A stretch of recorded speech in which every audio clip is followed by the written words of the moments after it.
बहुत आगे टुर गए। करिए जी। माइक सही लगेगा। यार लगेगा कि अच्छा बस मुंह दे नजदीक ਤੁਹਾਡੇ ਕਿਉਂ करते हैं बाबा सवाल पूछने जी तो मैं बोला मेरे मुंह आगे करना। चल भी बिस्मिल्लाहिर्रहमानिर्रहीम अस्सलाम वालेकुम व्यूअर्स, मैं हूं आसिम फैज़ आपकी खिदमत में एक नई वीडियो के साथ हाजिर हैं। आज हम मौजूद हैं डस्का में।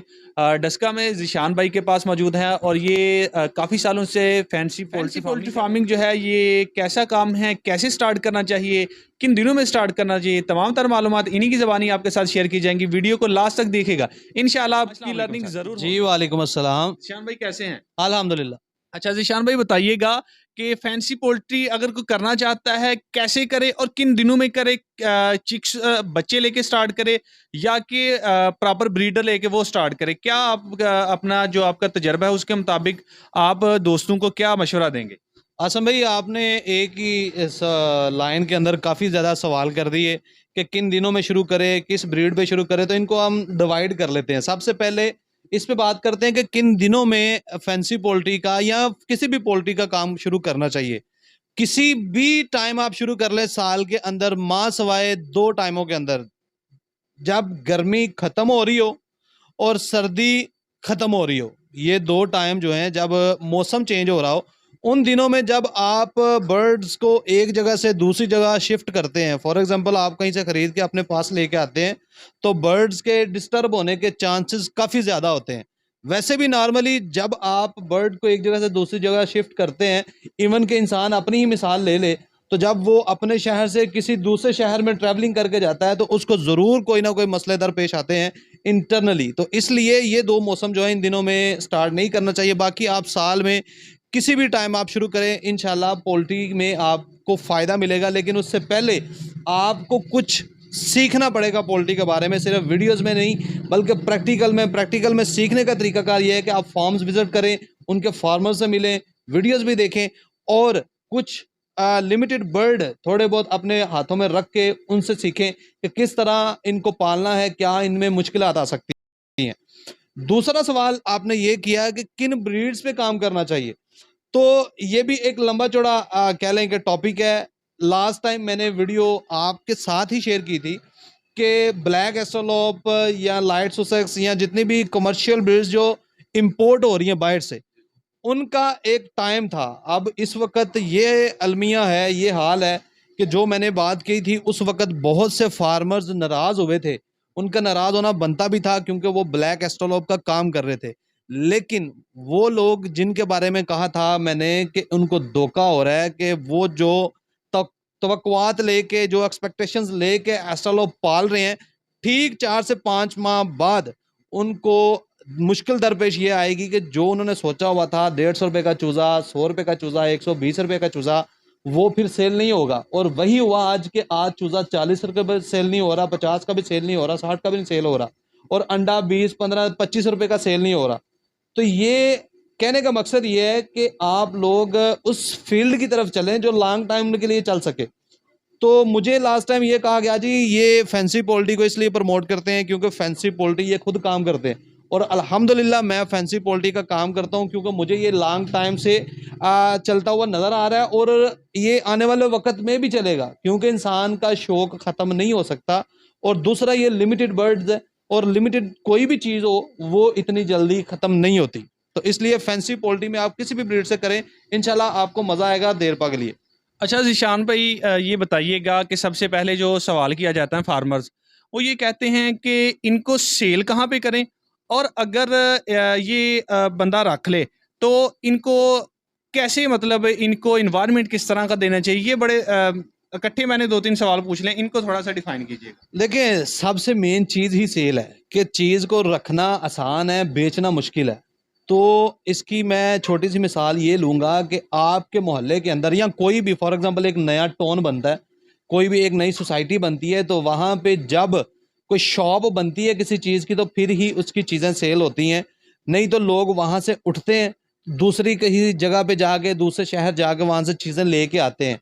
मतलब ये है कि आप जब अपने एरिया के अंदर, बहुत से दोस्त ऐसे हैं जो ये कहते हैं कि हमारे एरिया में ये चीज़ें नज़र ही नहीं आती, तो मैं कहता हूँ उनके लिए ये सबसे बेहतर अपॉर्चुनिटी है कि आप अपने एरिया में, अपने शहर में, अपने गांव में आप इस फील्ड में अपना एक अच्छा खासा नाम बना सकते हैं, पहचान बना सकते हैं।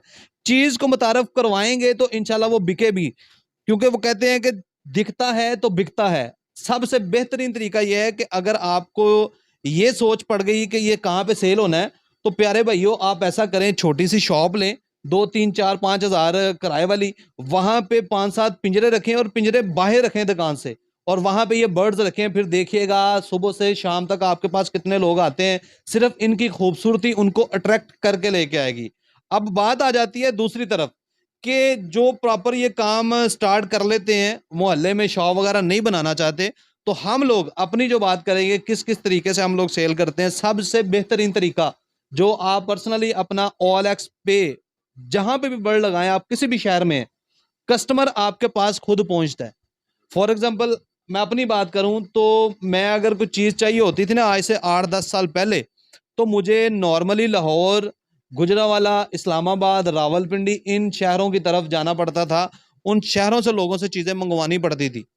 आज डस्के में जिस दोस्तों को चीज़ें चाहिए होती हैं, सियालकोट में जिसको चाहिए होती हैं, गुजरावाला में जिसको चाहिए होती हैं, इवन लाहौर में जिसको चाहिए होती हैं, पूरे पाकिस्तान में, वो दोस्त कांटेक्ट करते हैं जीशान से जो डस्का के अंदर बैठा हुआ है। एक वक्त था कि मैं बाहर से चीज़ें मंगवाता था, और अब अल्हम्दुलिल्लाह वो वक्त है कि मैं यहाँ से चीज़ें भेजता हूँ उन शहरों में।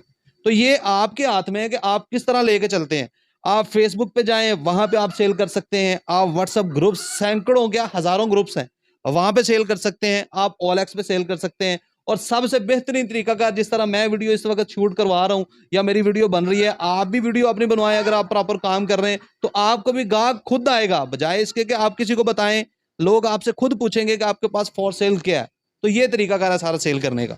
अच्छा ज़ीशान भाई बताइएगा, बहुत सारे दोस्त जो हैं वो ये कहते हैं जी ये काम मैंने स्टार्ट किया था, मैं इसमें इतने जो है वो लॉस कर बैठा हूँ, तो ये काम फ्लॉप है। अच्छा ये बताइएगा कि काम फ्लॉप है या करने का तरीकाकार फ्लॉप है, ये थोड़ा सा बता दीजिए। देखें, अब एक ही क्लास के अंदर 10 स्टूडेंट्स होते हैं, एक फेल हो जाता है, 2 फेल हो जाता है, 8 फेल हो जाते हैं, कोई ना कोई पास ज़रूर होता है। वहाँ पे फेल और पास दोनों होते हैं। तो आप क्या कहेंगे कि वो पढ़ाई ठीक नहीं थी, वो बुक्स ठीक नहीं थी, वो स्कूल ठीक नहीं था? भाई जहाँ पे एक पास हो रहा है दूसरा भी हो सकता है। अगर वहाँ पे एक फेल होता है ना, वो उसकी अपनी कमी है। वो कभी भी ये नहीं कह सकता कि वो स्टडी, वो कॉलेज, वो स्कूल या वो जो इंस्टीट्यूट है वो गलत है। वो खुद गलत है, उसके अंदर खुद कमी है, वो उस वजह से फेल हो रहा है। और यही रीज़न है कि जो लोग एकदम से बिना सोचे समझे, बिना चीज़ सीखे जब छलांग लगा देते हैं, काम शुरू कर देते हैं, तो वहाँ पे जाके वो डिसहार्ट होते हैं उस वक़्त जब बर्ड उनका एक्सपायर होता है। और इस फील्ड में सिर्फ़ और सिर्फ़ आपका नुकसान बर्ड एक्सपायर होने में है। अदरवाइज़ इसके कोई इस तरह के रेट नहीं है कि आज रेट ऊपर गया, सुबह गिर गया। ये इस तरह के रेट नहीं है। इसमें नुकसान सिर्फ़ और सिर्फ़ आपके बर्ड्स एक्सपायर होने का है। तो आप अपने बर्ड्स एक्सपायर ना होने दें, इंशाल्लाह आपका नुकसान भी नहीं होगा। अच्छा ज़ीशान भाई ये तो आपने बता दिया, बड़ी अच्छी आपने मिसाल दी।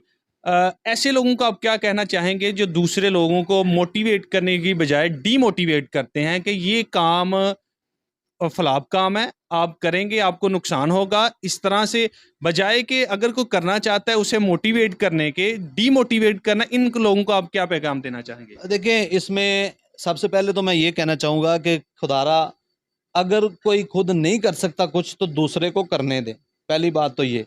और अगर कोई बंदा किसी को मना करता है, उसके पीछे कुछ रीजंस हो सकती हैं। शायद उसका बैड एक्सपीरियंस हो, या शायद जेलसी हो, या शायद वो काम आपको ना करवाना चाह रहा हो किसी भी रीजन से।